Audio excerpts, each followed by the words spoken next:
Positive parenting అంటే ప్రేమ and support ఇచ్చే ఎన్విరాన్మెంట్ను పిల్లలని ఎదగనివ్వడం. అందులో మొదటిది వాళ్ళకి పాజిటివ్ రీఇన్ఫోర్స్మెంట్ అంటే మంచి బిహేవియర్ ఉన్నప్పుడు వాళ్ళని ప్రేజ్ చేయాలి, అంటే వాళ్ళని మెచ్చుకోవాలి.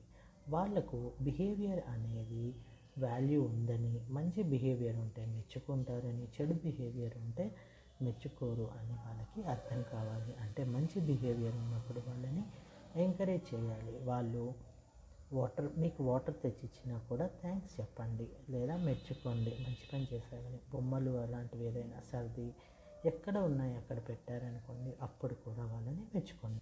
చాలా మంచి పని చేశావమ్మా నువ్వు అని అలా మెచ్చుకుంటే వాళ్ళకు బిహేవియర్ అనే దానికి వాల్యూ ఉంది అని, ఇలా మంచి పనులు చేస్తే వాళ్ళకు మెచ్చుకుంటారని ఒకటి ఎంకరేజ్మెంట్ లాగా అనిపిస్తుంది.